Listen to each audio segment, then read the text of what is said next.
Hello, it's Sunday. I'm reading the Sunday Times, mainstream media. I turn to the centre page. Oh, that's interesting. Sarah Baxter. The old Farage immigrant song sounds way off key. So, I wonder, with that story, and with a story next to that, an editorial that says hitting the testing target was a coup for Matt Hancock, but only the beginning. I wonder, who is out of touch here? Is it me or is it the mainstream media? So what this is all about is the fact that I went down last week, having commented on LBC, written a piece on the Daily Telegraph. I got a lot of people living in East Sussex getting in touch with me, saying, look, this has been going on for a very, very long time. Yeah, sure, you see people being towed into Dover and taken into reception centres, but the story here in East Sussex is different. What's happening here is people are arriving, they're not being taken in by the border force, the police or anybody else, and they are disappearing into the community. So I made a little video about it, one on a beach at a place called Pet Level, another in Hastings, where I talked to fishermen, one of whom said that he'd seen a boat with 29 people land in a break in the cliffs and them all disappear. And I have no reason to disbelieve young Freddie, the fisherman from Hastings, at all. And I popped that out, and millions of people watched it online. A lot of comments, a lot of thought, what the hell is going on?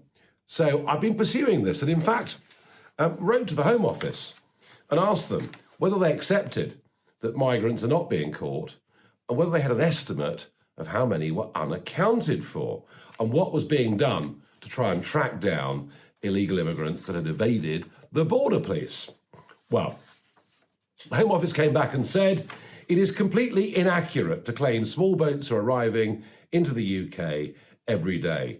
We are using all the skills of the Border Force, the National Crime Agency, Immigration Enforcement, and French law enforcement, you're having a laugh, to dismantle and arrest the criminal gangs who trade in people smuggling. And since April the 1st, we've stopped so many from coming, blah, blah, blah, blah, blah. They finish up by saying, in the last year, over 155 people who entered the UK on small boats have been returned to Europe. So it's all fine, apparently. Priti Patel, the Home Secretary, has acknowledged there's a problem, but the Home Office answer to my question is that it's actually all fine, and we shouldn't get too upset or aerated about it. Well, just a few facts. Since you all went into lockdown, over 600 people that we know of have come into the UK. 1,000 people, more than 1,000 people this year have come into the UK. What percentage do you think have been returned? Well, it's about 3%. So it's like there's a great big sign on the cliffs of Dover which says it's worth every penny you pay the criminal trafficking gangs, because more than likely you're going to be able to stay.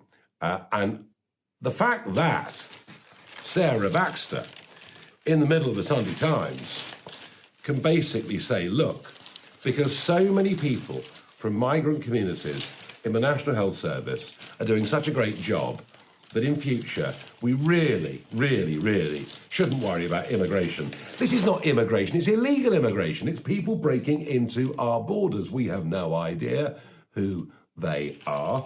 And given we've got the coronavirus emergency, I had a report from Dover that said there were 2 people in a boat a couple of weeks ago showing clear signs of suffering from the illness. This is a very, very real issue. But it's very mainstream media. In fact, yesterday in the Times, there was a hilarious piece by Matt Chorley saying, how ridiculous it was. How could I even be considered as a key worker? Well, do you know what? Not only do I broadcast, not only do I write, but 6 million people watched stuff I put up online last week. I do have a voice in this. I do have skin in the game. But of course, the sneerocracy, it's all too much for them. I think that these newspapers, and by the way, have you seen the figures? That now only 17% of people trust what they're being told in newspapers. No wonder many of them, not all of them, but many of them have got circulations that are in real trouble. These are Remainers. These are old battles. These are the people that believe in open borders. Indeed, if Tony Blair was still in power, I'm sure that Sarah Baxter, she'd be up for, well, not just a damehood, possibly even sainthood, because this is what these people believe in. And anybody else that goes out, writes articles, broadcasts, takes pictures, that's fine. That's part of the media. That's part of what they're part of, and that's fine. When it's Nigel Farage, it's not fine. And amazing, East Sussex police last week were bombarded by complaints that I'd broken lockdown. Twitter, full of complaints that I should be taken off Twitter for simply telling the truth. And we're almost back to the bad old days where even discussing this is now deemed to be racist. Well, it's not, and I think that for 1,000 people to have come into this country already this year is a pretty bad omen for what is to come over the course of a summer, particularly if we get good weather. Now, 50 people, 50 were brought into Dover this morning. I don't know how many disappeared elsewhere along our South England beaches, and nor do any of the authorities. But 50 were taken into Dover this morning. I'll have a bet with you that tomorrow morning it's the same or even more. I say that because I've looked at the shipping forecast and it's going to be very, very calm overnight. And I am not going to let this go. Whatever the Remain commentariat think, the fact is the Brexit vote and so much that has happened since is about us getting control of our borders properly. And illegal immigration should be absolutely at the top of that list. As for the comments about NHS workers, well, I think we should include care workers as well in our old people's homes, which have been so horrendously neglected by the government during this crisis. And we're told the true figures of how many have died, we may never know. But here's the point. I went out last week, got an old saucepan, and knocked away with a wooden spoon. Of course, I support people on the front line doing very, very brave jobs, often without the right kit, without the right equipment, regardless, of course, of where they come from. But I do think that one thing that will come from this crisis, there'll be more young girls and boys that actually want to become nurses and doctors. And maybe the real moral high ground of this debate is to say that we should not be taking nurses and doctors from countries who probably have health systems inferior to ours and who need them even more than we do. Maybe self-sufficiency, and that means, by the way, not having 80% of our antibiotics made in China, maybe self-sufficiency includes being able to train enough of our own people to work in the health service.